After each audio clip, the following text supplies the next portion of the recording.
All right. Good afternoon, everyone. Good afternoon. Welcome to our Freedom Friday Recovery Support Group. My name is Craig, and it's always my pleasure to bring you some very important material dealing with recovery.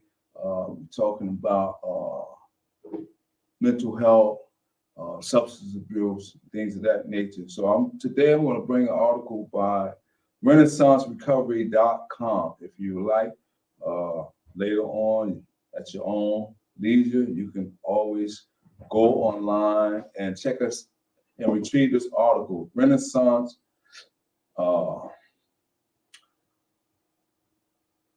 Renaissance Care Recovery, RenaissanceRecovery.com. That's it. RenaissanceRecovery.com. And so also I have with me a young man by the name what's your name? Clay. Clay. That's right. We got Clay. He's sitting in and he's going to listen as I present this material. Without further ado, let's get right into it. So today's title is How to Identify Your Negative Core Beliefs. This is our Friday support group meeting. Once again, the title is How to Identify Your Negative Core Beliefs. Right? So the article says, addiction is often rooted in negative core beliefs we have about ourselves that we acquire from traumatic episodes in childhood. Now, when you start talking about core belief, we're really going down to the root cause of why people choose to get into alcohol abuse, drug abuse, and a lot of underlying factors that is associated with addiction, right? So the article continues to say, a part of overcoming addiction is examining how a person adapted their behavior as a response to trauma during childhood. So a lot of times, people who don't have good coping skills or good role models or good examples to emulate, sometimes we use drugs or alcohol to mask the way we're feeling or the way we're thinking. All right, dealing with uneasiness. All right, so it says cognitive behavior therapy is a talking therapy that was specifically developed to assist people to reframe traumatic experiences and learn healthier coping strategies. This form of psychotherapy is evidence-based, which means it is clinically proven to successfully treat a range of psychological disorders such as CBT improves a person's self-esteem by transforming their negative core beliefs about themselves. All right, let's get into one of the topic of discussion of today. Cognitive behavior therapy to improve core belief. Now, Mr. Clay, this material that I'm reading is really about how we think and how we perceive things. So basically what we're reading today is dealing with being able to identify negative thoughts and turning them around with positive thoughts, replacing negative thoughts with positive thoughts, okay? All right, so it says, cognitive behavior therapy to improve core beliefs. Cognitive behavior therapy works on the premise that what we do and think impacts how we feel, okay? If we feel anxious, sad, or depressed all the time, we can change these feelings by reprogramming how we think and what we do. What we think and do is largely governed by beliefs that sit in the back of our minds. If these beliefs are positive, we think good thoughts about ourselves. To live a positive, fruitful, and productive life, we need to have our thoughts, feelings, and behaviors positively influence each other. Thoughts can influence feelings, and feelings can influence thoughts. Equally, behavior can influence thoughts and feelings, all right? Behaviors. We're working on our behavior. learning how to respond adequately and appropriately.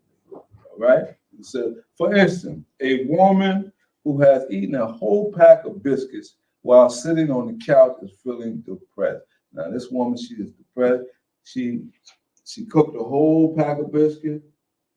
She probably saying to herself or thinking, I know I shouldn't eat all of these biscuits, but I'm gonna just try to eat maybe 2 or 3. Then she wind up, what the article said, she ate all the biscuits. Now she's feeling some type of way. She's depressed. Now stomach, she's, I know I should be on a diet, but they were so good. They had butter on it, put a little jelly on it. They were warm, and so she probably was uncontrollable thoughts, right? Yeah. So that goes to say, if we don't monitor our thoughts, our feelings, then our behaviors may end up spiraling out of control. Yeah. Make sense? Yeah. Yeah. Okay. You want to say something? She put herself in the dumpster. Well, that's what I say. That's my man. Clay, what you say? She put herself in the dumpster, huh? That's true. Yeah. We laughing, but it is so true. We can put ourselves in a dumpster, and so the way she's feeling, the article says she's feeling depressed. So we can actually be feeling like trash. Yeah. Right? Yeah. So we put ourselves in the dumpster. Clay said, and I like that. Thank you for sharing. I like that. So it says, if she got up and went for a walk or a run, she will feel better about herself. She will feel less guilt, and she will boost her mood. Right? So if she got up and dust herself off, she'll feel a little better, right? Yeah. Absolutely. So that is so important. I'm glad you gave me that insight. She put herself into a dumpster. All right, and so we were talking about cognitive behavior therapy to improve core beliefs. That's what we're talking about. Next topic of discussion is, what are core beliefs? I'm glad you asked. In cognitive behavioral therapy and all forms of psychotherapy, you will hear the term core belief. We all have core beliefs about ourselves. They are what we believe about ourselves subconsciously. These beliefs determine the direction of our internal dialogue, thoughts, and beliefs. You ever notice the self-talk? I learned when I was in the therapeutic community and we went over core belief. That was something what we call the self-talk that we have within ourselves. If I wake up in the morning and I say to myself, or I'm thinking to myself that today's gonna be a bad day, and I do that consistently and constantly, day in and day out, then that's gonna be my belief system. Yeah. Right? Yeah. But go ahead. So don't make yourself a bad day. Don't make yourself a bad day. Yeah. That's that person that's doing. It's making itself a bad day. Yeah. Absolutely. Right. So if I wake up and I change that thought and I say, you know what? Yesterday was probably a bad day, but today it's gonna be a good day. Yeah. Right? Yeah, a good day. Right. Just like me and you were just talking about, I asked you a question, Mr. Clay. I says, do you ever open the blinds in your house? Yeah. And you said, yeah. Yeah, when it's hard. You're right. And so you said, when it's warmer. Then we went on further, and I said, a lot of times I said for me, so I like to keep the focus on me. I said, if I'm in a dark room, feel like I am confined. So I said, but when I open up and let the natural light in, Yeah. I feel like I'm free as a bird, absolutely. So you're right with me. I'm glad you're still with me. All right, so we're still talking about what are core beliefs. The article goes on to say these deep-seated beliefs sit in the back of your mind. When an event happens in your life, your mind consorts with certain beliefs that will keep you safe and protect you. These are beliefs that you acquired during childhood and adolescence. Often these beliefs are untrue, but because you believe them, you behave in a way that confirms them. And Clay touched on it. You know, you make yourself have a bad day and you continue to think bad. Sure. That's right. So, in a way, core belief acts as a filter to your everyday thoughts. These beliefs are so convincing and deep rooted, it's difficult to change them. Core beliefs are extremely powerful. They decide whether you perceive yourself to be loved, competent, powerful, safe, and worthy. If you have negative core belief, you won't be living your life to your full potential, and you are at a higher risk of substance or alcohol use disorder or behavior addictions. If you're addicted to substances or alcohol, you will probably have some very deep negative core beliefs as you have to contend with social judgment daily. Right? So a lot of times when we face, if we're on drugs or alcohol, when a situation arrives, we may view that situation in a very negative light because when we talk about being under the influence of alcohol and drugs, it says that it's a mind altering substance. And so it changes your natural way of thinking into a distorted way of thinking. That's why it says people that's on drugs and alcohol or who are in active addiction, they are cunning, baffling, and manipulative. You ever heard that? You know, people may say, hey man, a person that may be not all everybody, but let's say a person who's really for years been using drugs and alcohol, but they have addictive behaviors, right? And I might say, let's say me, I've been on drugs for 20 years, right? Alcohol and drugs, I'm on both of them, heavily in my active addiction. And I don't work nowhere, I don't have a job, I don't have no money. I come to you, I said, Mr. Clay, man, let me get $20, man. I'll pay you back Wednesday. I might not have it either. You might not have it either. Yeah. But if you have it, all right, Yeah. okay, you might be trustworthy and say, okay, Craig, I want my money back. You say you're gonna pay me my money back. Right. And I said, yeah, yeah. Knowing good and well, I don't have the intent to pay you your money back. Yeah. See, that's what they call distorted thinking. You know, when you have these thoughts under the influence of alcohol and drugs, Yeah. you know, you're very manipulative, cunning, and baffling, Yeah. right? So, not to say that everybody, a lot of times we want the best for people. And so if I know somebody that's really on drugs and that they're struggling with their addiction, I may question, what do you want the $20 for? You might say, man, go give me something to eat, man. Right?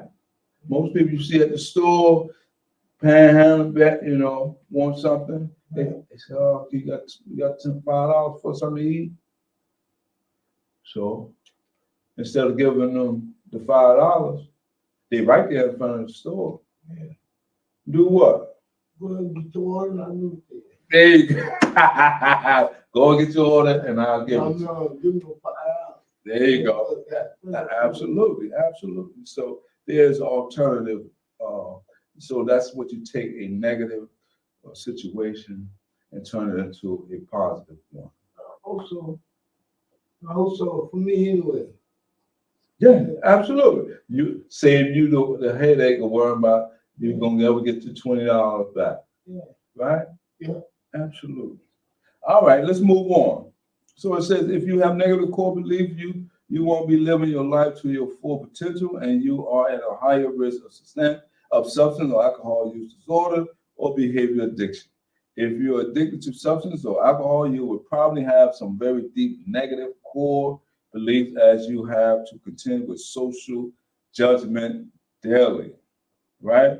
And so you may not handle social judgment situation accordingly. Cognitive behavior therapy gets you to step back to see your thoughts in a more objective and realistic light. So basically, it's saying when you utilize cognitive behavior therapy, you begin to pause, think about it, make an assessment. What am I thinking? How am I feeling? And if I'm able to identify how I'm thinking, my thought process and the way I'm feeling, and I identify as depressive or fearful, then I might want to say, let me just wait and see how can I change the outcome by doing something that will bring me joy or satisfaction, right? And so it says, uh, it takes some work, but if you work hard enough at it, one day you'll have a kind of epiphany where you realize that the thoughts that you have been holding you back were untrue, And so it's like more like a mind power to be able to say to yourself, the self-talk, I am a good person. I am a kind person. I am a loving person.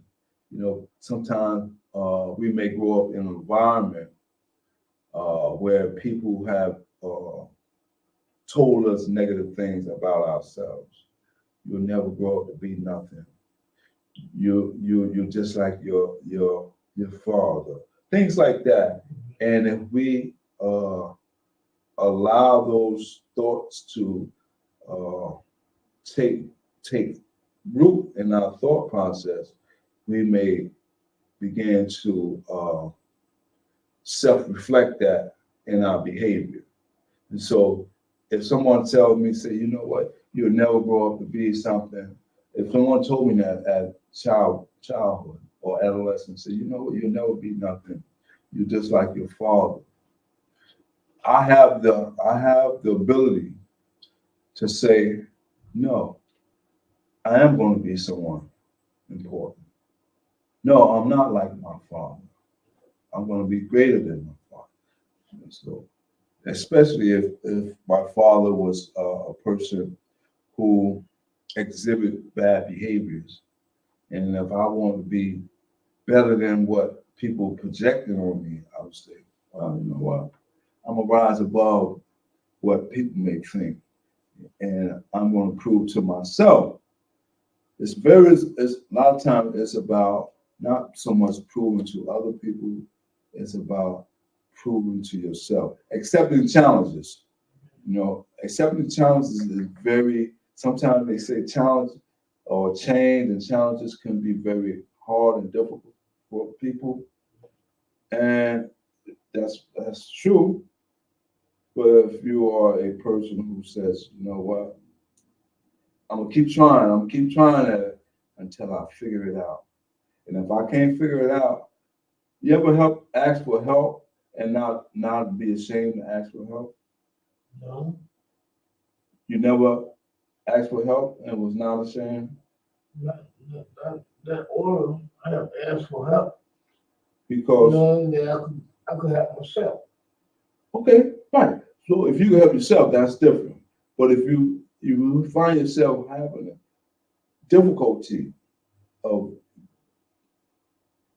accomplishing a task, and you know that it's very challenging, and that you know someone over here that may be able to I'll ask them for help. Would you, so, would you be ashamed to ask for help? No, I was not. Absolutely, absolutely. I'll ask you for help because I know he can help the person or another. Absolutely, absolutely. So it's always, good to be able to know that you can change an outcome from being a negative one to a positive one. Now we're talking about drugs and alcohol. Let's keep that as the core of topic of discussion. And so, if I'm struggling with an addiction, whether it's drugs or alcohol, and someone is offering me help, and I know I need the help, I'll accept his help. you accept the help. But if I'm not ready to change, I may not want nobody help. Right. Right. Wouldn't change. You won't change. So it's about the thought process of you being able to say to yourself, well, I don't want to be on drugs. I don't want to be unemployed. I don't want to be homeless. Right? I don't want to not have food to eat Right. or money to get the food. Right. I don't want to be able to go out and do a criminal act. Right. Right? Right. So that's what it is, core belief, changing the way we think and utilizing our thought process from a negative to a positive. You agree? Right. All right, cool. All right, let's move on. It says everyone can benefit from digging out their negative core belief as they control our thoughts, decisions, and behaviors. If you're struggling with a substance use disorder, improving your self-esteem and building emotional resilience is key to maintaining a prolonged recovery. Knowing what your core beliefs are is an important step in the journey to emotional healing. All right. And so how do you identify and remove those beliefs that are holding you back? Good question. How do you identify and remove those beliefs that are holding us back? How do we do that? All right, let's see what the article said in order to do that. So it says how to identify core belief. It says to work out your core belief, you need to reflect regularly on your thinking and identify common themes from top up. It can be tricky to identify them accurately, so it takes some serious reflection and honesty. The best way to pinpoint core belief is to use a thought record. A thought record. That's good. Let's see what the article says about a thought record. Mr. Clay, it says the problem with identifying negative core beliefs is that our thoughts happen rapidly and automatically, so we can often miss the fact we had the thought. We don't realize that we are having these negative thoughts. You ever heard of fleeting thoughts? Fleeting thoughts and ideas. If you don't document fleeting thoughts and ideas, especially when it's pertinent to changing one's condition, if you don't record it, you may say to yourself, "Oh, I'll do it later." Keep putting it off. Yeah. Oh, I'll get around to it. Before you know, 3 days don't pass by. Yeah. Week don't pass. Like cutting the lawn, or grass. Even though we're talking about addiction and changing behaviors, but that's a behavior as well. Procrastination. That's what we call a behavior. Putting things off tomorrow, what you can do today, right? Yeah. Now you could have said when I call you or when your sister-in-law and I call you, you could have said, "No, I'm not going to the recovery support group." But you said, "Yeah, I'll come." You come and get me? I said, sure, right? Yeah. You didn't procrastinate. You didn't say, none of that. You said, okay, I'll come. Right? So that's the behavior. It said using a thought record can help to train you to spot the negative thoughts as they happen. Once you manage to capture some negative thoughts, you can then move on to the challenging stage. Once you practice challenging your thoughts for a while, thinking more positively will come naturally. But it takes commitment and dedication. Let me read that again. Once you practice challenging your thoughts for a while, thinking more positively will come naturally. But it takes commitment and dedication. I like that because I see myself taking on a new task, and sometimes when you take on, say, like mechanics, like say if I was fixing a bicycle, I'm gonna use a bicycle as an illustration of a project. Say if I took on a project of fixing a bicycle, and I'm able to put the tire on by myself, I'm able to put the handlebars on by myself, right? I may be able to put the seat on by myself. But when it comes down to putting the guts, you know, the wheel bearings and the bracket, I may run into a little snag, right? And so that can be a challenge. So I must be able to say, you know what, I'm going to keep trying to figure this thing out. You know, do I do it this way, or do I got the right tools? But that comes with what this article said: commitment and dedication. I keep working at it. Eventually, I know how to put the guts in. I know how to put the brackets in. Man, I got a whole bike put together. I know how to do it now, right? And so I don't know why a bicycle came to me as an illustration, but that was one of the things when we're talking about commitment and dedication. Right. You know, you ever heard that saying? If you fall off a bike, don't worry about it. Pick yourself back up. Keep trying until you learn. Right. You know, when you're little, you want to learn how to ride a bike so bad, right? And you fall, boom. I had an older brother. I got an older brother, and he was willing to work with me until I eventually learned how to ride that bike. I was determined. I know that ride bike.